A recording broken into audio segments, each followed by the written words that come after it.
Quem sou eu para que o grande rei me receba assim? Me perdi, ele me encontrou, seu amor por mim, seu amor por mim. Quem Deus liberta, livre enfim será. Sou filho de Deus, sim, eu sou. Sua graça me resgatou, me purificou. Quando eu era um pecador, sim, morreu por mim, sim, morreu por mim. Quem Deus liberta, livre enfim será. Sou filho de Deus, sim, eu sou. Em tua casa, ó Pai, há um lugar pra mim. Sou filho de Deus, sim, eu sou. Escolhido, perdoado, eu sou quem dizes que eu sou. Tu és por mim até o fim. Eu sou quem dizes que eu sou. Escolhido, perdoado, eu sou quem dizes que eu sou. Tu és por mim até o fim. Eu sou quem dizes que eu sou. Sim, eu sou quem dizes que eu sou. Sim, eu sou quem dizes que eu sou. Quem Deus liberta, livre enfim será. Sou filho de Deus, sim, eu sou. Em sua casa, ó Pai, há um lugar pra mim. Sou filho de Deus, sim, eu sou.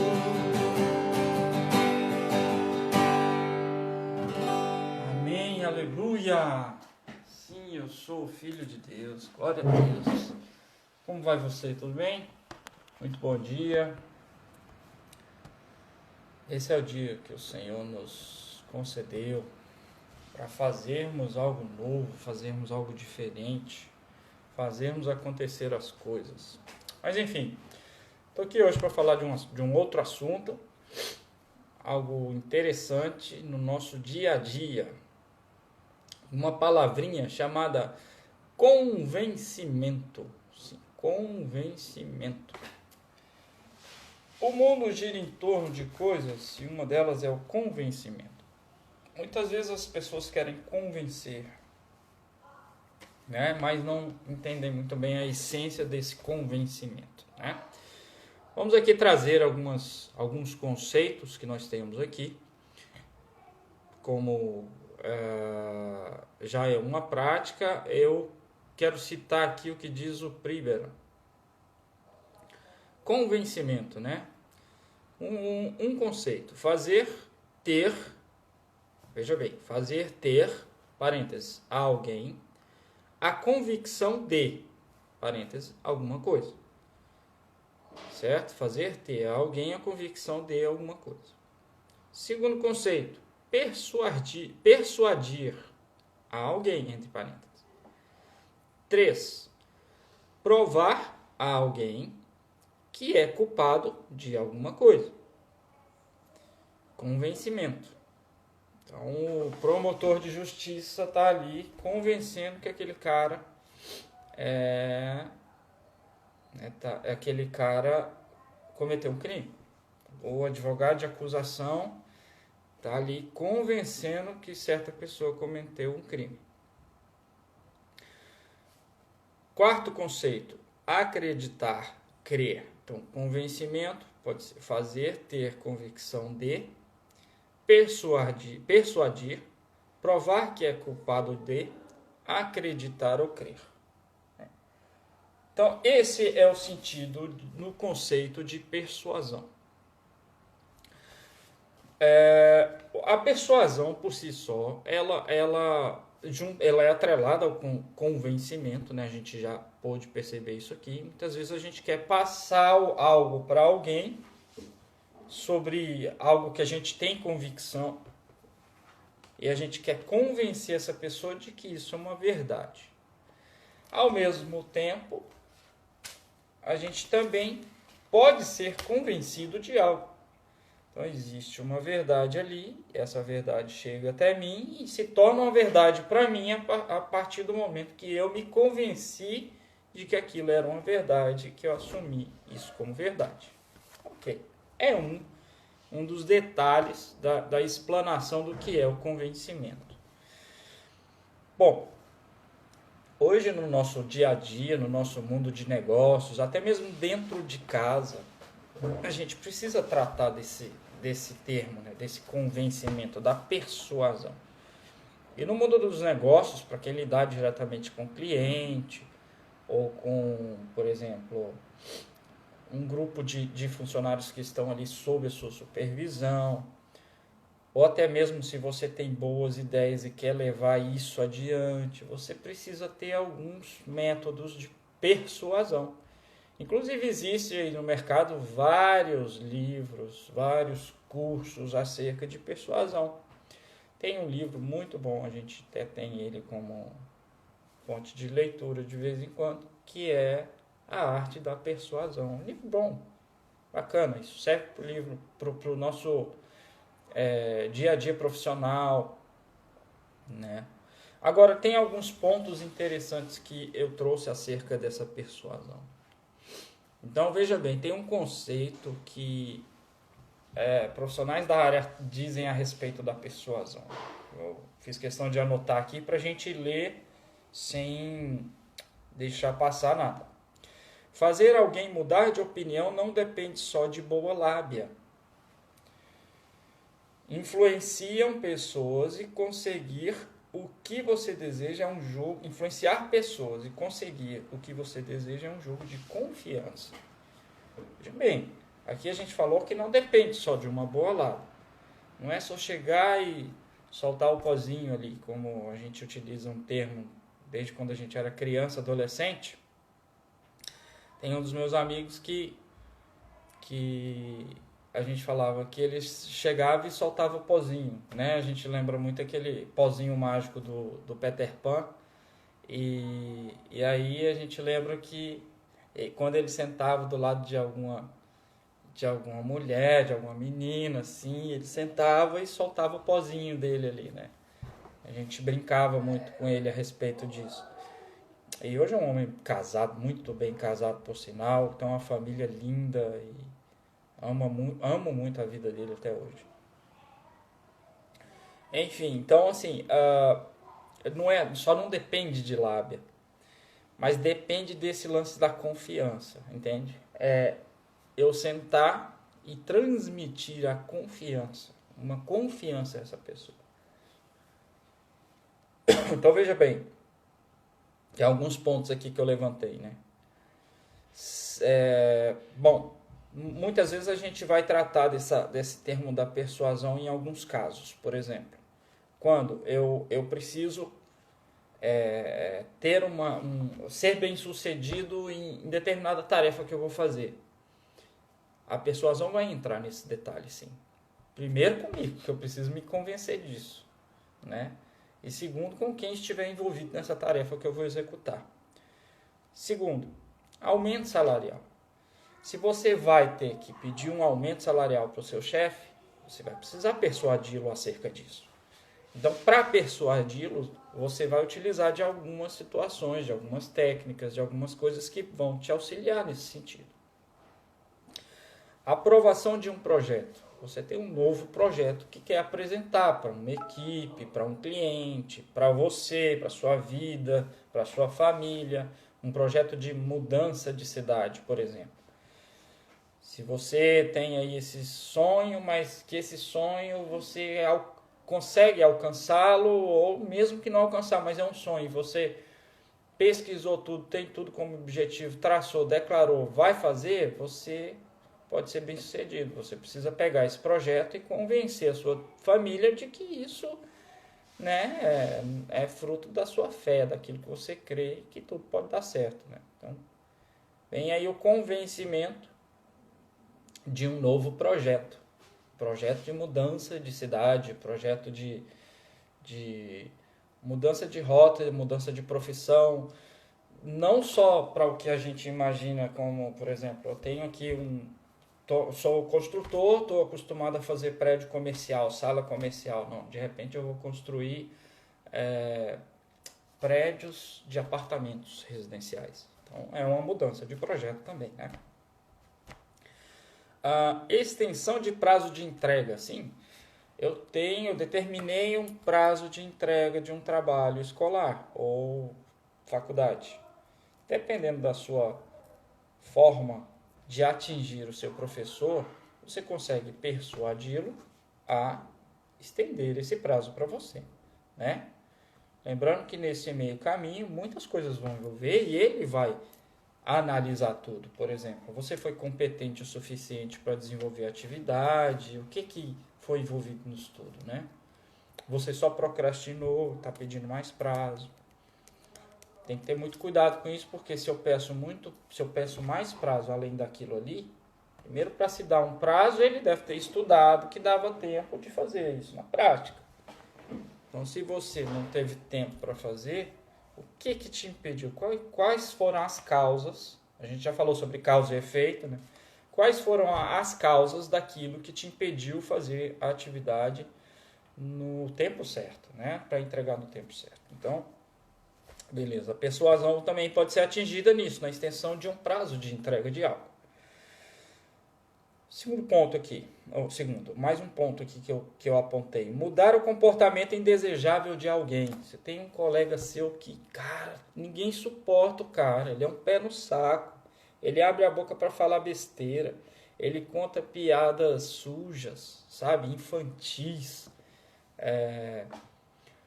Sim. Se você tem um amigo que está acostumado a contar piada suja, coisa infantil, cara, é infantil isso. Acho que a gente já está num nível, não é aquela questão de moralista, não, é um nível superior de fato, sabe? Eu acho que quando a gente é adulto, a palavra fala o seguinte, a palavra de Deus fala o seguinte, que Paulo, muito sábio, disse o seguinte: quando a gente é adulto, a gente quer coisas de adulto. Quando é criança, a gente quer coisas de criança. Então, acho que não tem nada a ser um adulto brincalhão, mas o seu tipo de brincadeira ele tem que ter um certo limite, né? E enfim, então mudar o comportamento indesejável de alguém. Então isso também é uma forma de atingir, a forma de poder atingir essa situação é usando a persuasão. E aí eu cheguei a levantar aqui alguns passos, né, em cima desses estudiosos e com base nesses livros de palestras que já havia acerca desse processo, né, alguns vídeos na web, assim, pessoas que atuam na área comportamental humana, tanto na área de recursos humanos profissionais, quanto no dia a dia de pessoas, né, que tratam só do comportamento humano, como terapeutas, coaches, psicólogos, psicanalistas, etc. E eu levantei alguns pontos. O primeiro ponto aqui, de 5 passos para persuasão, tá?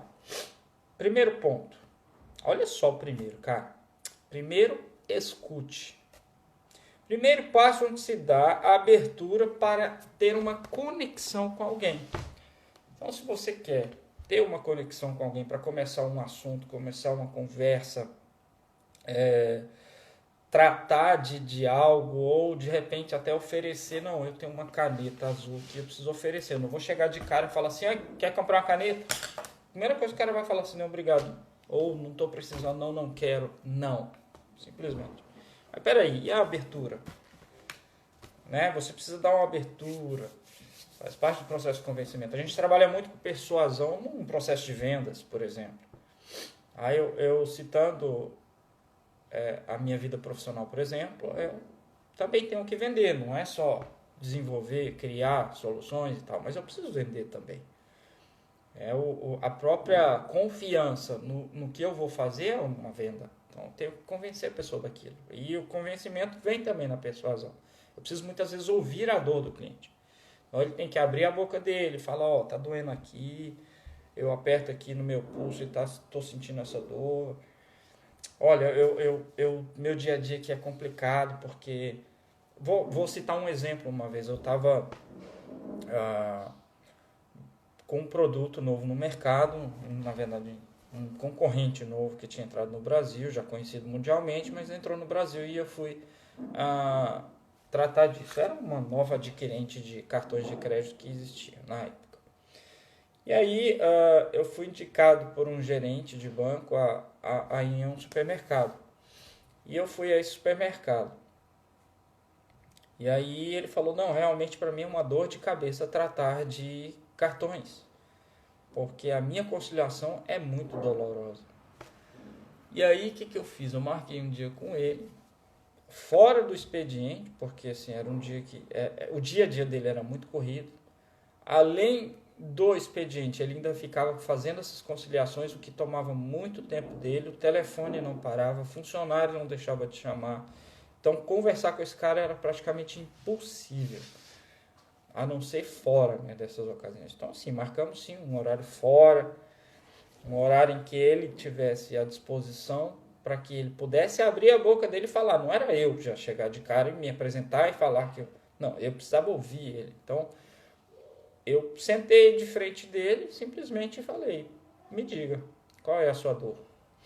E ele começou a me contar todo o processo dele, para vocês terem ideia. Na ocasião, ele tinha 10 caixas no mercadinho dele e existia já um sistema para aquilo, porém não havia uma conciliação bem feita do que ele recebia em cartões.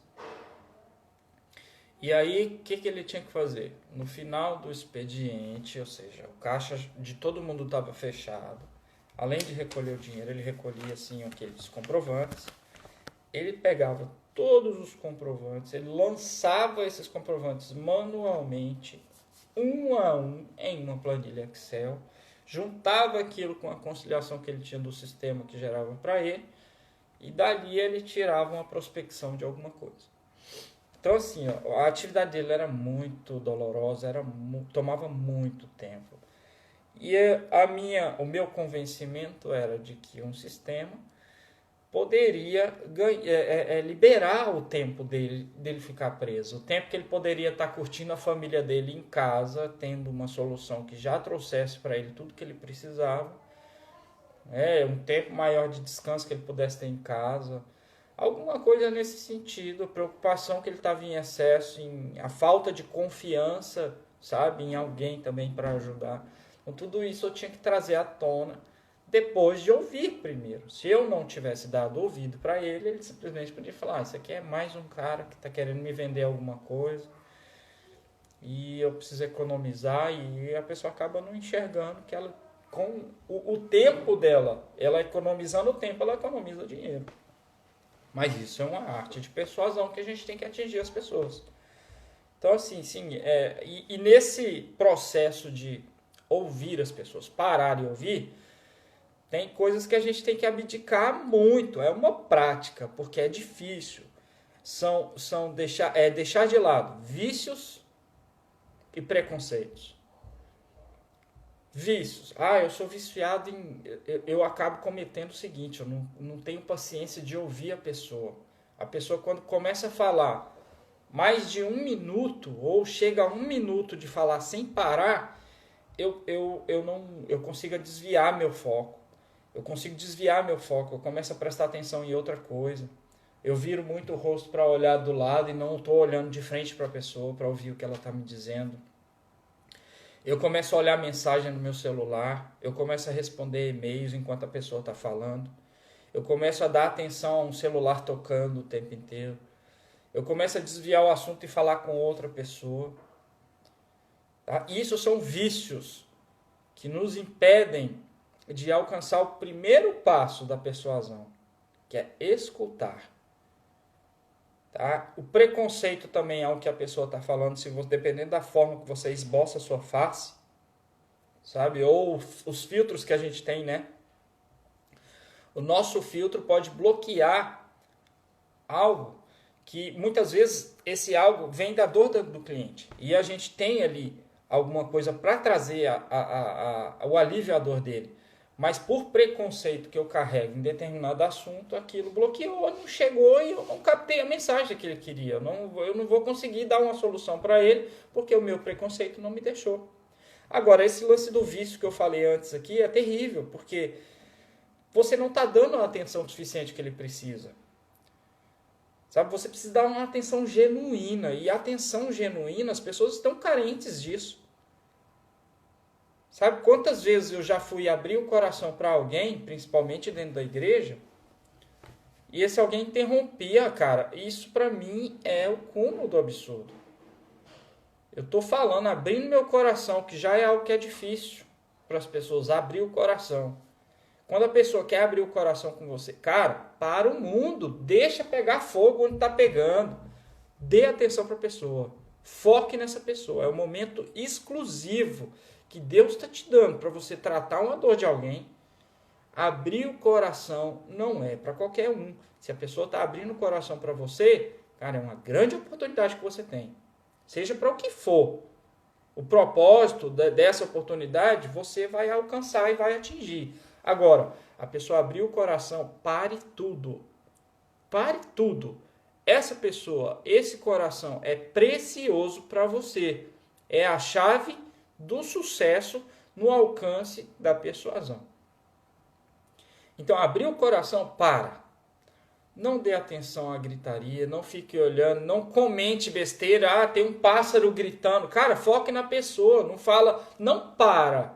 Ouvir, nossa, que pássaro chato. Não para falar isso, preste atenção na pessoa, dê a atenção que ela necessita.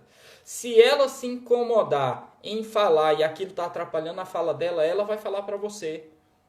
Nossa, esse pássaro está me atrapalhando. Vamos para um lugar melhor? Ela vai falar, mas esteja ali atento. É um passo extremamente importante. Atenção genuína, não deixe nada desviar o foco de um coração aberto. Vou anotar isso aqui, ó.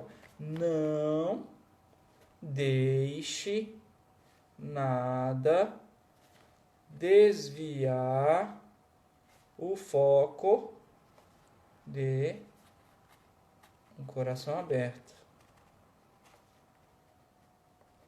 Isso é uma grande oportunidade. Então tenha muita atenção com isso. Muita atenção. Próximo passo, não menos importante que esse foi avassalador, mas revele o seu interesse. No ouvir, a atenção que eu vou dar já é o interesse que eu estou dando para a pessoa, tá? Agora, eu preciso claramente comunicar o motivo de eu estar ali para essa pessoa, depois dela ter me falado, obviamente. Eu não vou atropelar tudo. Fala assim, não, interrompendo a sua ladainha aqui, né? Interrompendo a sua ladainha aqui, eu quero dizer, eu estou aqui para fazer isso. Não, calma. Vai ter um momento para isso. Gaste tempo. Bom dia, meu querido. Deus te abençoe, meu irmão. Então, assim, gaste tempo. Tá? Vai atender alguém, não tem a hora marcada. Gaste tempo. Vai ouvir alguém precisa conversar com você. Cara, esteja com tempo livre para essa pessoa.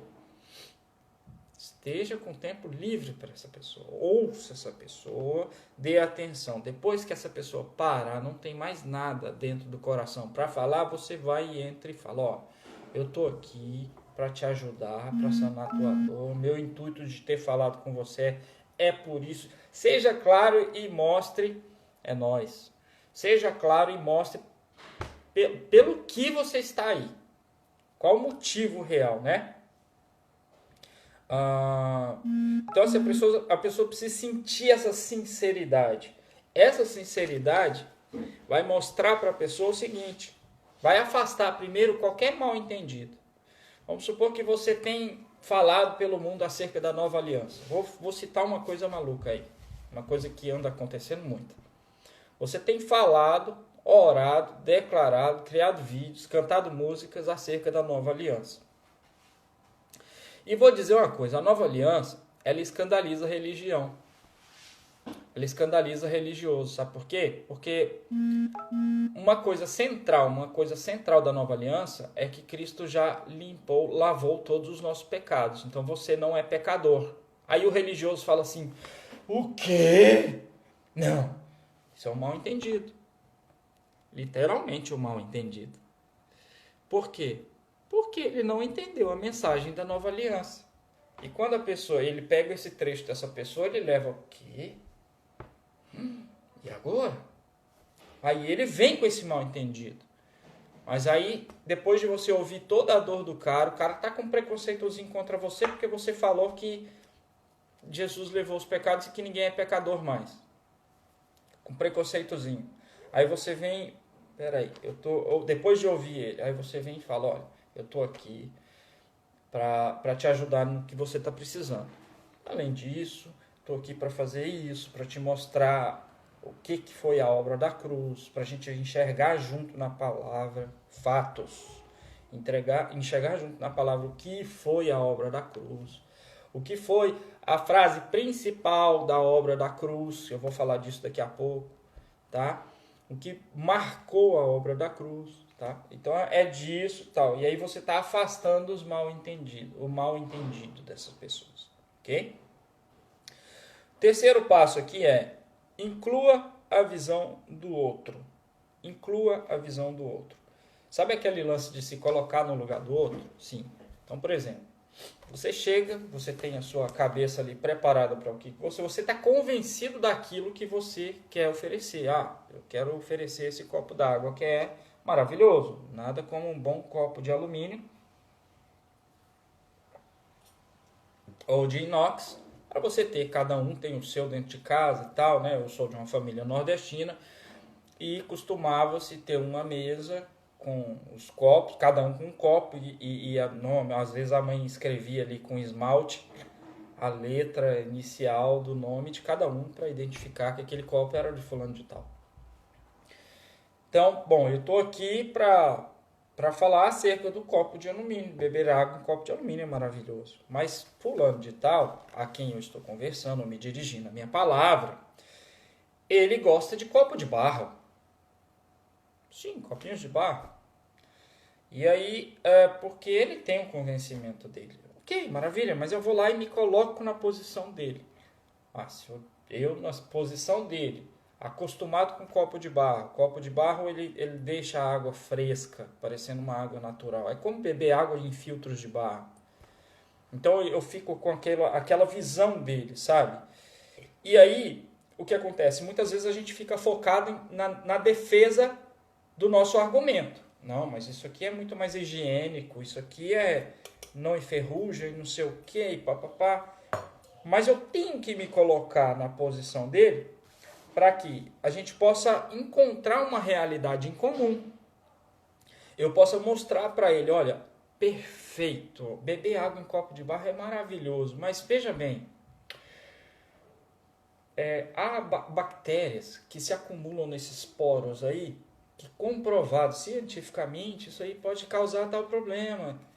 Então isso aqui, ele já elimina esses detalhes. Mas eu concordo com você no frescor. Mas não deixa de beber uma água aqui. Vamos beber uma água aqui para você sentir algo diferente. Então, assim, a gente precisa não descartar a hipótese e a ideia da pessoa. Porque de cara, se você fala para ela: tá errado, você tá bebendo, vai te dar uma caganeira, isso é ruim, você vai pegar uma virose, você já fala, você já tá dando uma porrada de cara. Você não pode fazer isso. Isso faz parte da persuasão. Entrar na ideia do outro, absorver, entender a posição e a visão dele. E para daí a gente começar a criar um laço em que eu posso mostrar a importância do meu produto para ele, ou daquilo que eu tenho como visão para ele, né? Então eu tenho os valores, as visões que a pessoa tem acerca do mundo ou de outras coisas, e tenho as minhas visões. Aquilo que eu tenho enxergado muitas vezes não é o que ele está enxergando. Por isso que é importante eu sempre tentar entender o lado dele, ok? Para a gente entrar em consenso, ok? Quarto passo, também não menos importante, colocar-se como igual. Isso nos processos de persuasão. Colocar-se como igual. É nunca se sentir inferior, tá? Também não é ser arrogante. Quero deixar isso bem claro. Não se sentir inferior, mas não ser arrogante. O que é isso? Primeiro, você tem que ter conhecimento daquilo que você vai argumentar. Conhecer. Você vai falar sobre Fusca, cara. Se você só entende que é um carrinho redondinho, criado lá por Hitler pediu um carro para subir tudo quanto é buraco. Se você só entende que é isso, é um carro redondinho criado lá na Alemanha, cara, estude. Vai baixar o manual do Fusca, vai ler vídeos de gente que tem Fusca, que trata o Fusca, de mecânico de Fusca. Fuça o Fusca. Seja um especialista em Fusca. Mete a cara, estuda, lê. Vê vários argumentos, várias contradições. Pronto, chega com material para você ter ciência daquilo que você vai falar. Não vamos abrir a boca para falar besteira.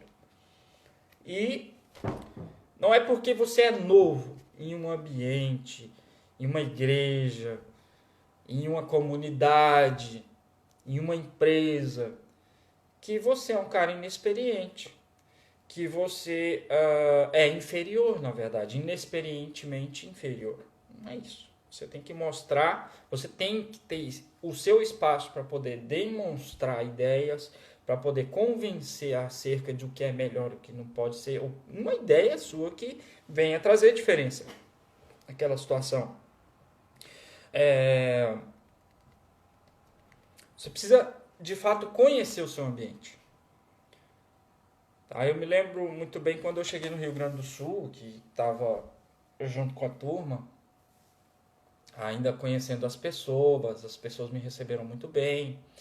E quando eu fui convidado para a equipe de música, né? Meu primeiro passo, minha primeira atitude foi primeiro só ficar observando. Primeiro que eu não conhecia ninguém. Mas eu observei, sabe? Fui aprendendo, fui estudando e fui me desenvolvendo. Foi um período que eu me desenvolvi muito musicalmente, porque eu vinha praticamente, eu era autodidata para estudar contrabaixo, por exemplo, mas assim tinha muita limitação, não aprendi da forma que eu deveria aprender, e ali eu deixei ser absorvido.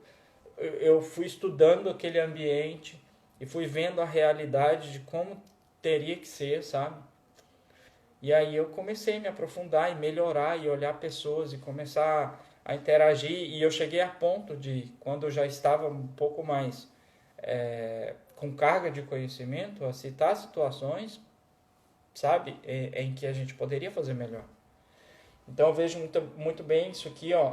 Tem uma situação aqui que vale a pena. Você vai se reunir com seu chefe, tem uma ideia e não quer sobrepor. Você tem algo que você já testou, já fez assim uma análise profunda sobre aquela situação, aquela ideia que você teve, se ela for aplicada, vai mudar o que precisa ser mudado na empresa. E aí você está numa reunião, você pediu o seu espaço, vai falar assim, olha, quem decide é você, mas eu acho que seria uma boa ideia fazer isso, isso e isso. Mas você não está tirando o poder do cara, não está tirando a autoridade dele, mas você está se impondo, se colocando como igual. Eu não sou qualquer um aqui dentro. Eu tenho conhecimento, tenho base naquilo que eu estou dizendo. Né? Então, uma frase que eu anotei aqui muito importante. Ó, um liderado pode não só pensar com cabeça de líder. um liderado pode não só pensar com cabeça de líder, como também transformar a cabeça de um líder. Entende? Transformar não é mudar. É algo muito mais profundo. É muito mais profundo. É você virar uma outra. É uma metamorfose. Mudar, eu pego essa caneta e mudei de lugar. Agora, transformá-la em um lápis. Eu tenho que transformar, criar outro produto praticamente. Tirar isso aqui, colocar um dispositivo onde eu vá adaptar grafite. E daí eu vou transformar isso aqui num lápis. Então, assim, mudou a característica, né? Mudou o processo. Quinto passo, escolha o meio certo. Principalmente no profissional, você tem vários meios de trazer a sua ideia, trazer o seu convencimento. Ou digital ou pessoal. Tem pessoas que preferem digitalmente. Não, eu me sinto melhor escrevendo. Só para esse lance de escrever é interessante porque muitas vezes, olha o que é persuasão. Muitas vezes você está falando com alguém. Se você tem, às vezes, uma mania. Estou falando de mania, de vícios. Se você tem uma mania de escrever tudo em caixa alta, quem está do outro lado pode interpretar que você está gritando com essa pessoa.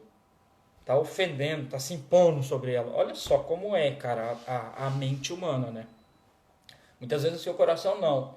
É porque você enxerga pouco, ou, sabe, ali de perto, e você não tem óculos para enxergar de perto, e seu óculos só enxerga de longe, e de perto você já está com a visão meio turva, então você escreve em caixa alta porque é mais fácil para você enxergar. E aí, muitas vezes, essa sua forma de escrita pode estar no seu coração, que é uma coisa boa. Não tem problema, que para você é normal, é tranquilo, você não sente nada com isso. Mas quem está lendo a sua mensagem lá na outra ponta, ele está interpretando isso como uma gritaria, uma ofensa, você crescer, querendo crescer em cima dele. Então, isso tudo faz parte da transmissão de uma mensagem no meio digital. Então, o meio digital ele também é delicado. Eu penso muito mais. Se eu vou redigir um e-mail para alguém importante, para um chefe, para uma empresa importantíssima que eu estou tentando fechar negócio, e eu cometo um monte de gafes, de erros de português, erros esdrúxulos, tá? Não estou falando de erros simples, mas erros esdrúxulos eu cometo ali naquele texto. Uma fala mal colocada, falta de acento, sabe? São situações assim que podem causar desconfiança lá na outra ponta. Às vezes o contexto que eu estou querendo dizer é tão bom, mas aquilo perturba o que a pessoa está lendo. Falou assim, meu Deus, que confiança que eu vou ter. Que estudo essa pessoa tem. O básico que ela não tem, entende? Eu não sou o cara 100% certo aqui, erro muitas vezes, mas uma coisa que eu sempre me preocupei, por exemplo, foi com e-mail. Seja para quem for o e-mail, para um amigo, para pessoas, eu sempre me preocupei em digitar certinho. Digitar certinho, colocar parágrafos, sabe? Essas coisas que eu aprendi na escola, eu coloquei na prática na minha vida profissional. Aprendi a fazer isso, a colocar, a escrever e-mail de forma certa, escrever uma carta de forma certa. E isso, de fato, faz diferença. A gente pensa que não, mas faz, te dá uma sensação de organização, de competência, tanto para você quanto para quem está lendo. Opa, esse cara não escreve qualquer besteira. Eu já cansei de ler e-mails de gerentes de banco, cara, que era um absurdo. Então, uma pessoa que trabalha comigo, que eu vou te falar, para decifrar o que a pessoa decifrar, o que a pessoa escreve, não é nem questão de garrancho porque é digital, mas é um sacrifício. Além dos próprios erros de português, ainda vem vírgulas que não se colocam, acentuações que não existem, umas coisas que a colocação, às vezes, da pessoa te deixa assim, perdido, você não sabe. Quando eu recebo mensagem, sabe o que eu faço? Eu pego o telefone e ligo para ouvir qual é a mensagem que a pessoa quer transmitir, porque não dá para entender.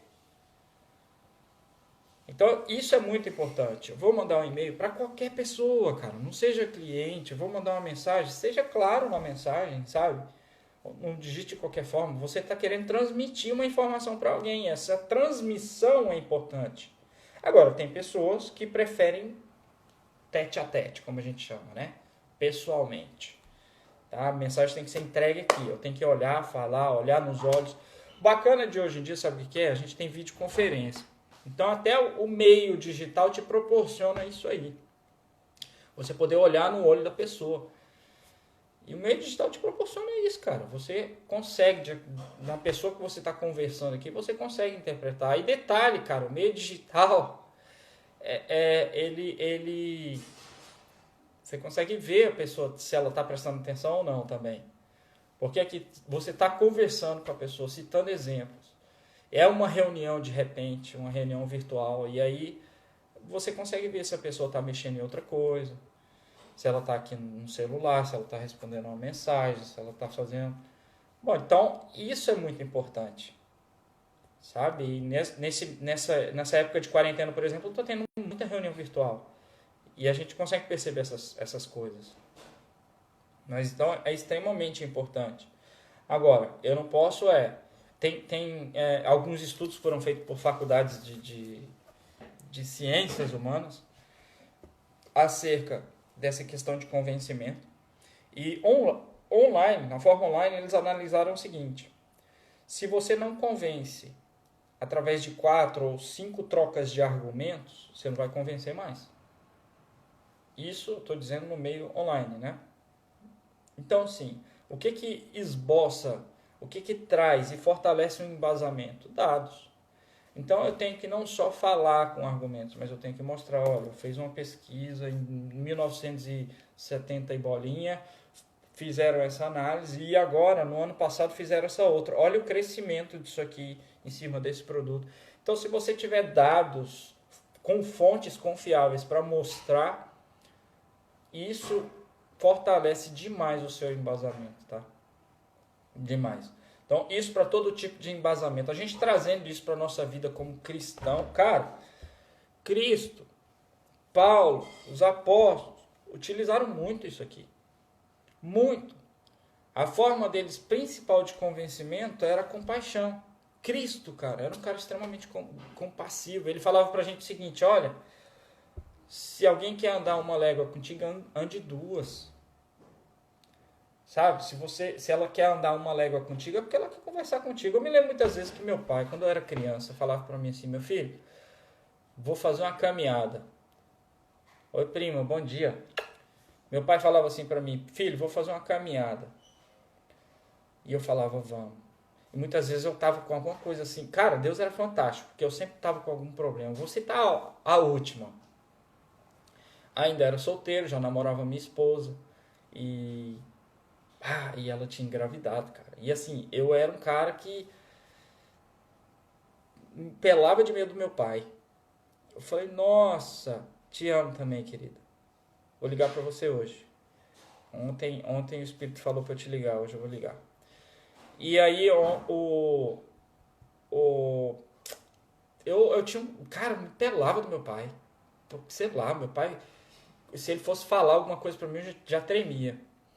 E aí, ela tinha engravidado. Eu falei: nossa, cara, falar isso pro meu pai vai acabar comigo, né? Vai falar que eu sou isso, que eu sou aquilo. E já comecei a criar um monte de coisa na minha cabeça. Mas eu tinha plena convicção que era o primeiro impacto que eu tinha que fazer. A primeira pessoa que tinha que saber tinha que ser meu pai. Por quê? Porque, assim, eu não queria que ele soubesse disso pela boca dos outros. Então, eu aproveitei esse momento. Ele falou pra mim, eu estava em Brasília, na casa de uma tia minha. E aí, acordou cedinho e me deu uma cutucada assim, né? Falou assim: vou caminhar, quer ir comigo? Falei: vamos. Aí eu já saquei no espírito na hora. Nossa, meu pai, cara, é o momento. Aí fui. E a gente caminhou, cara, pra caramba, andou pra dedéu. E aí eu me lembro que eu olhava pra uma moita na frente, assim, né, da trilha. Aí eu falava assim: não, quando chegar naquela moita eu falo. Aí chegava na moita, pai, ele fala: então, cara, você assistiu aquele jogo ontem? Nossa, que loucura. Eu mudava de assunto e não tinha coragem. Eu falei: caramba, por que eu não falei? Aí deu a volta e continuou voltando. Eu sei que eu fui ter coragem para falar com ele. Faltavam poucos metros de chegar no destino. Mas eu fui e abri o coração. Eu falei, não, pai, é o seguinte, a Gisele engravidou. E tamo aí e tal, falei pra ele. E assim, cara, surpreendentemente eu senti o amor de Deus na vida do meu pai, né? Que a forma que ele reagiu, cara, foi muito massa. Porque assim, me surpreendeu. Deus me mostrou o tamanho amor de Deus. Sabe? A forma que ele foi muito calmo, muito tranquilo, totalmente fora do padrão do meu pai pra minha época de juventude, cara. Eu achei aquilo, sabe? Nossa, eu me emociono até hoje só de lembrar da forma que foi que meu pai falou comigo, né? E aí ele conversou e tal, assim, bem massa, bem como se fosse um amigo. Uma das primeiras vezes que eu senti meu pai como meu amigo. E aí, eu sei que, assim, tá brincando, chegou na época, foi chegando perto da casa da minha tia, meu pai falou assim, ó, só deixa pra falar pra sua mãe quando a gente estiver lá em Goiânia, porque seus tios vão me encher o saco e tal. Porque ele brincava com meus tios quando acontecia isso dentro da casa, né, deles. E aí, eu chegando lá na casa da minha tia, eu fiquei tentando me conter, mas eu tinha tirado o peso das costas, né? E eu tentando me conter. Aí eu fui lá na cozinha para beber uma água, tava minha mãe chorando, porque ia embora e ia ficar com saudade da minha tia, aquela coisa, era a tia mais nova, a irmã mais nova dela, e ela sempre foi um xodó com ela e tal, aquela coisa. Aí, eu não aguentei, aí fui, abracei, ô mãe, não fica assim não, a senhora vai ser vovó, como é que a vovó pode ser triste desse jeito? E aí virou aquela farra, ficou uma loucura, e meu pai logo veio e virou aquela farra. Mas enfim, a gente precisa andar uma légua, dar ouvidos, sabe, ao que a pessoa está falando. O coração da pessoa é muito precioso. Se ele abriu para falar, deixa falar. O mundo pode cair ao seu redor, mas tenha certeza que Deus está te abençoando naquele momento para que você seja o ouvido da pessoa que está precisando abrir o coração. Isso é extremamente importante. Dos 5 passos que eu dei aqui, o primeiro é o fundamental. Sem ele, você não faz nada do que foi colocado adiante. Nada. Então é fundamental isso, tá? Voltando, né, acerca dessa questão da persuasão. Tem um texto, cara, que eu quero ler aqui. Tá em 1 Timóteo, capítulo 4, verso de 1 a 5. Eu vou ler aqui. Olha só o que diz. Ora, o Espírito afirma expressamente que, nos últimos tempos, alguns apostatarão da fé, por obedecerem a espíritos enganadores e a ensinos de demônios, pela hipocrisia dos que falam mentiras e que têm cauterizado a própria consciência, que proíbem o casamento e exigem a abstinência de alimentos que Deus criou, para serem recebidos com ações de graças pelos fiéis e por quantos conhecem plenamente a verdade, pois tudo que Deus criou é bom, e recebido com ações de graça nada é recusável, porque pela palavra de Deus e pela oração é santificado. Sabe o que é isso aqui, queridos? A religião tem sufocado tantas pessoas que as pessoas têm sentido aversão. As pessoas, eles estão tentando convencer as pessoas de uma forma totalmente inconcebível, totalmente contrária àquilo que a palavra diz, àquilo que Cristo e que Deus tem para a gente. E aí as pessoas são convencidas. Aqui a palavra fala que nos últimos tempos apostatarão da fé por obedecer aos espíritos enganadores. A pessoa está tão falando assim, ó, você tem que dizimar, você tem que comprar essa caneca ungida com o suor do pastor aqui, ó, porque a sua casa vai prosperar se você fizer isso. É um ato de fé. Ah, que bobagem, meu. Fé não é isso. Vamos lá. O que Hebreus 11 fala sobre fé? Vamos falar? Eu gosto de mostrar aqui, ó. Hebreus 11, verso 1 diz assim, ora, a fé é a certeza de coisas que se esperam, a convicção de fatos que não se veem. A certeza de coisas que se esperam e a convicção de fatos que não se veem. Você está vendo isso aqui. Isso aqui não é fé, meu querido. Você comprar isso aqui, você só está enchendo o bolso de quem está te vendendo.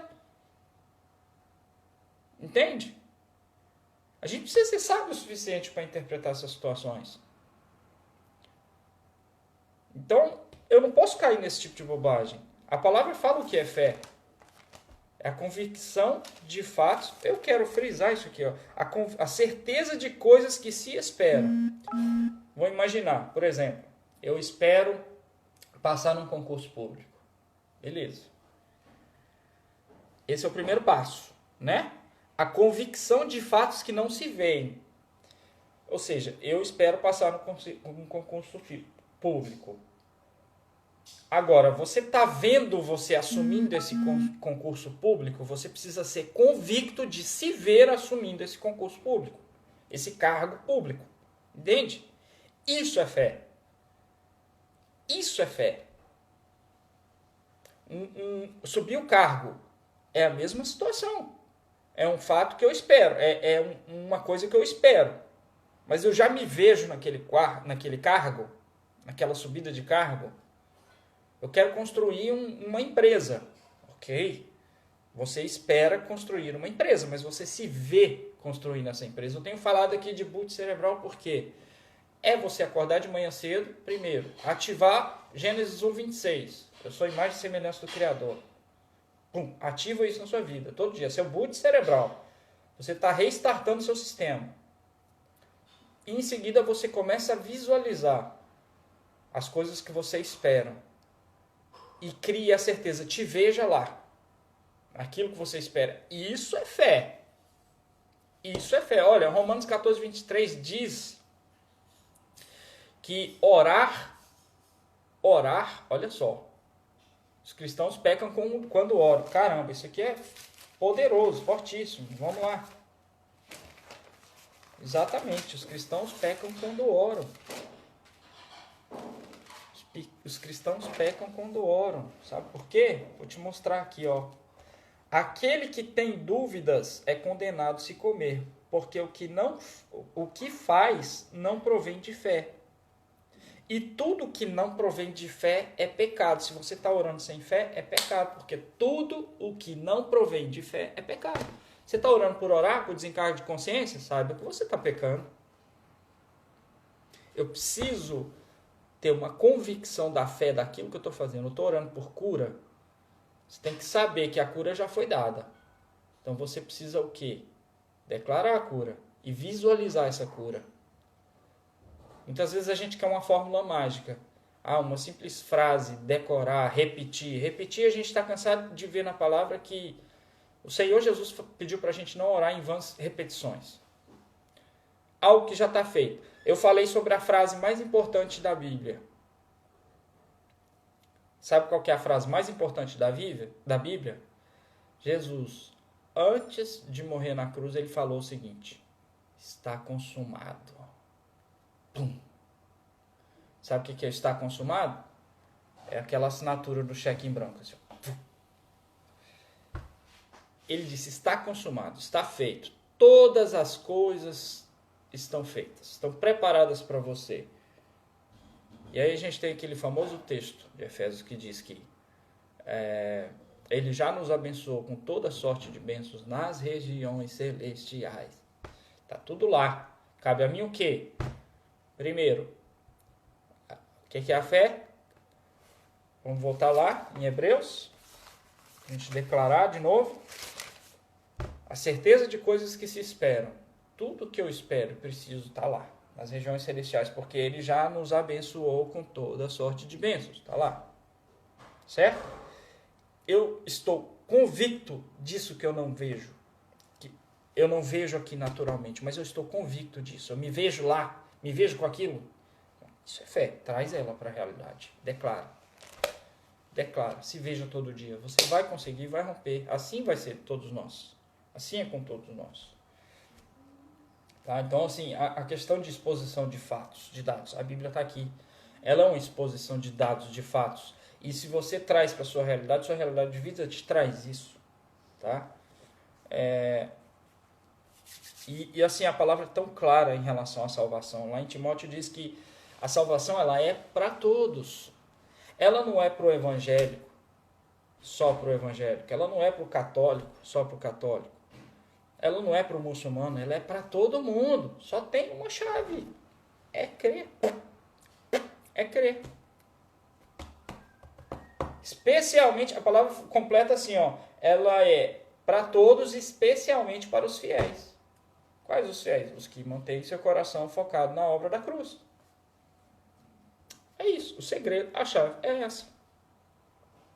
Certo?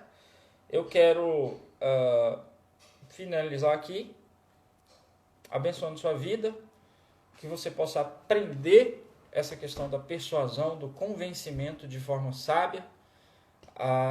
Jesus, o tempo todo, ele usou disso em nossas vidas e deixou a frase mais importante da Bíblia preparada para que a gente possa olhar todo instante e lembrar de que tudo está feito, de que está consumado. Não tem mais o que se fazer, não tem mais que ficar matando bicho, não tem mais que andar 200 léguas para pagar pecado, porque o pecado foi pago lá na cruz.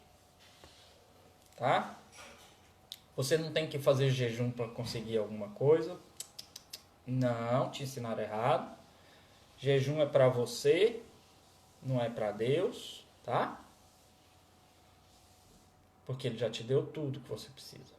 O jejum é para você mandar no seu corpo, para você criar, fala assim, ei, quem manda sou eu. Entendeu? É para isso só. Jejum não é sofrimento, não é para sofrer, jejum não é para mostrar para ninguém, muito menos para Deus. Não se jejua para Deus. Não se jejua para a nação. Exatamente. O que foi dito lá em Crônicas não é para nação, não é para a nossa realidade de hoje. Nova aliança não é isso, cara. Jesus já fez tudo. Aquilo era uma realidade, era a velha aliança. A velha aliança. O rei estava conclamando as pessoas para fazer aquilo. Era necessário. Mas hoje é diferente. A gente vive a nova aliança. Cristo já deu o fato como consumado. Eu não tenho que jejuar pela nação. Não tenho que jejuar pela nação. O jejum é para mim, é para o meu corpo. Ele é pessoal, ele é seu. Você jejua se quiser. Não adianta você querer convencer os seus irmãos em jejuar. Ó, irmãos, vamos fazer uma campanha de jejum. Jejum de Daniel. Para quê? Qual é o intuito disso? Posso falar qual é o intuito disso? Religião. Só. Religião. A palavra fala que não vou falar nesse assunto. Eu ia falar alguma coisa aqui, mas não vou falar. Deixa para outra ocasião. Não pode chocar demais. Mas lembre-se o seguinte. Jejum é coisa pessoal. É sua. Deus não tem nada a ver com jejum. Tá? É você que resolve a situação. Consigo mesmo. É para você mostrar quem é que manda na sua vida. Se é o seu corpo ou se é o que você é como essência. Imagem e semelhança do Criador. Beleza? Faça um excelente dia, porque o Senhor te concedeu esse dia hoje maravilhosamente, ok? As misericórdias dele se renovaram quando você abriu os seus olhinhos de manhã, olhou para esse céu maravilhoso, para o ar que você respira, o Espírito está entrando dentro de você, o Espírito Santo está todo instante dentro de você, basta você respirar que você vai sentir, tá? Deus te abençoe, segue junto aí, beijo.